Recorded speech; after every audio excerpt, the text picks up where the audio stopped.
Good morning Mrs Annie എത്തിയല്ലോ. ഞാൻ കാത്തിരിക്കുകയായിരുന്നു. എനിക്ക് അല്പം തിരക്കുണ്ട്, വന്നിട്ട് സംസാരിക്കാം. ആരെങ്കിലും വന്നാ നാളെ കാണാമെന്ന് പറയും. പിന്നെ ഇന്നെനിക്ക് കുറെ ലെറ്റേഴ്സ് അർജന്റായി ടൈപ്പ് ചെയ്യാറുണ്ട്. So stay back in the evening. 1 മണിക്കൂർ. ഓക്കെ. ഹലോ ഹലോ ആനി, എന്തൊക്കെയുണ്ട് വിശേഷങ്ങൾ? ആക്കു സുഖല്ലേ? ആനിയോ? അല്ല, കല്യാണം കഴിഞ്ഞ വകയിൽ ഒരു ചെലവൊക്കെ ഉണ്ട് കേട്ടോ.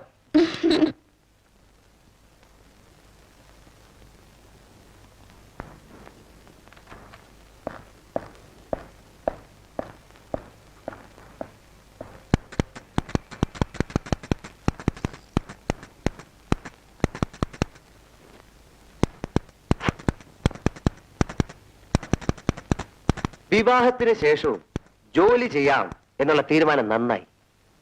ഈ ഭർത്താക്കന്മാരെ സഹായിക്കുന്ന ഭാര്യമാരെ ആണല്ലോ നമുക്ക് ആവശ്യം. പക്ഷേ ഈ ആണുങ്ങളെ വിശ്വസിക്കാനേ കൊള്ളത്തില്ല.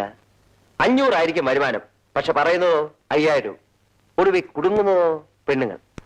അല്ല, ഞാനും ഇങ്ങനെയൊക്കെ തന്നെയാണ് പെണ്ണ് കെട്ടിയത്. പക്ഷെ ഞാൻ രക്ഷപ്പെട്ടു. അവളുടെ സാമർഥ്യം, എന്റെ ഭാര്യയുടെ ഉന്നത തലങ്ങളുള്ള അവളുടെ പിടിപാട്, യോ നമുക്കൊക്കെ ചിന്തിക്കാൻ പറ്റുമോ? മാനേജിംഗ് ഡയറക്ടർ മുതൽ ചെയർമാൻ വരെ ദേ എന്റെ ബോളി പറഞ്ഞാലേ റെഡി മണി. ഇന്ന് ഞാൻ എവിടം വരെ ആയി? അല്ല, ഞാൻ എവിടം വരെ ആയി? റീജിയണൽ മാനേജർ വരെയായി. അതാണ് പെണ്ണുങ്ങളുടെ സാമർഥ്യം. You are educated, sincere, smart. പടിയായിട്ടുള്ള ഉയർച്ചയ്ക്ക് ഇതൊക്കെ ധാരാളം മതി. പിന്നെന്താ, ഉയർച്ച ഒന്ന് വേഗത്തിലാവണം. അത് ഞാൻ ഏറ്റു. 800 to 1500 നല്ല ശമ്പളം. ഞാൻ പറഞ്ഞു വരുന്നത്, ഭാര്യയായിരിക്കെ ഇനി മറ്റൊരുത്തന്റെ ഭാര്യയാവുന്നത് ഒരിക്കലും ശരിയല്ല എന്ന് ഞാൻ പറയില്ല. തക്കതായ പ്രയോജനം ഉണ്ടെങ്കിൽ ആവാമേ. പക്ഷെ ഒരു കാര്യം ആരും അറിയരുത്.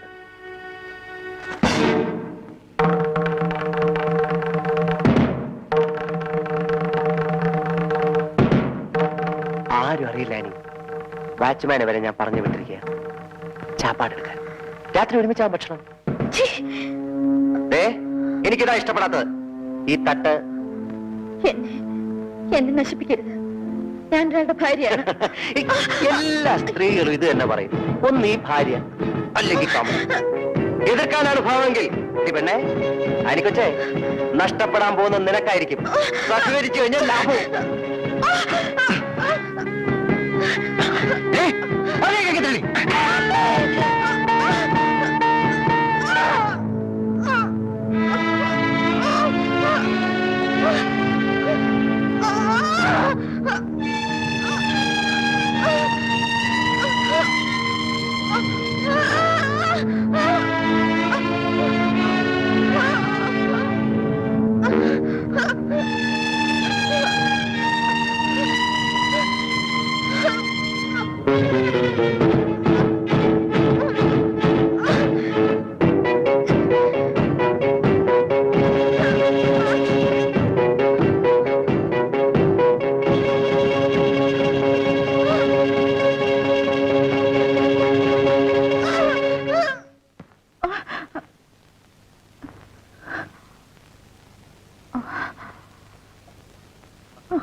ജോലിക്ക് പോയിരിക്കണം.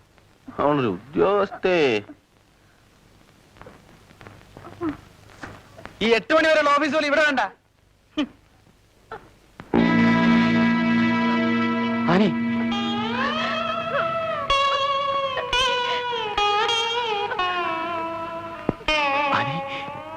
എന്തു പറ്റി?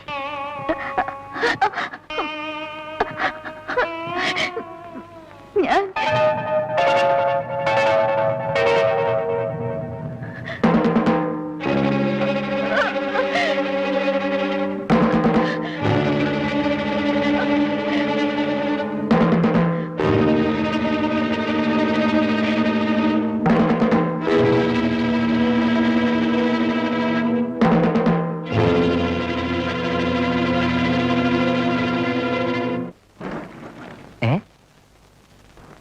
ആഹാ, നല്ല വാർത്തയാ, വാ വാ. യോ, തന്റെ കല്യാണത്തിന് ഒരു വാക്ക്. താനൊക്കെ എന്തോ ഒലത്തിയ സ്നേഹിതനാണോ? അല്ല, താൻ ക്ഷണിച്ചില്ലേലും എനിക്ക് വേറെ വഴിക്ക് ക്ഷണം കിട്ടിയേ. അന്ന് എന്തോ പറ്റി? ഓ, എന്റെ മോളിക്കുട്ടിയുടെ ബർത്ത്ഡേ ആയിരുന്നു. അവൾ ഒരേ പിടിവാശി, പുറത്തേക്കെങ്ങും പോയിരുന്നു. അവള് പറഞ്ഞ കേൾക്കാതിരിക്കാക്കൂ. ഒന്നില്ലേലും ഈ സ്ഥാനത്തേക്ക് എത്തിച്ച അവളല്ലേ. അവനെ നമ്മുടെ ആനിക്കുട്ടിയുടെ കാര്യം ഞാൻ ചെയർമാനോട്ട് സംസാരിച്ചു. പ്രൊമോഷന്റെ കൂടെ 400 ഇൻക്രിമെന്റ് കൂടി. എന്താ മോശ? അപ്പോ പ്രമോഷനായി. എടോ, ട്യൂബർ ആൻഡ് ട്യൂബറിന്റെ ബെസ്റ്റ് സെല്ലിംഗ് സ്റ്റേറ്റിന്റെ റീജിയണൽ മാനേജർ ST ഡാനിയൽ പറഞ്ഞാൽ ഹെഡ് ഓഫീസ് കേൾക്കായിരിക്കൂ. കേട്ടു, പ്രൊമോഷനായി, സാലറിയും കൂട്ടി. പിന്നെ എന്തൊക്കെയുണ്ട് വിശേഷങ്ങൾ? ഹ, എന്താ ജോണി കാണിക്കുന്നത്? കണ്ണാടി പോയ ഞാൻ ആകെ അപ്സെറ്റ് ആകട്ടോ. മോളിക്കുട്ടി എനിക്ക് ബർത്ത്ഡേക്ക് വെച്ചത് സൂട്ടാണ്, ചീത്തയാക്കരുത്. അയ്യോ, ആ, യാ. Johnny, Johnny. ജോണി.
വേണ്ട വേണ്ട, എത്രന്ന് പറഞ്ഞ ഒരു മനുഷ്യൻ സഹിക്കുന്നത്.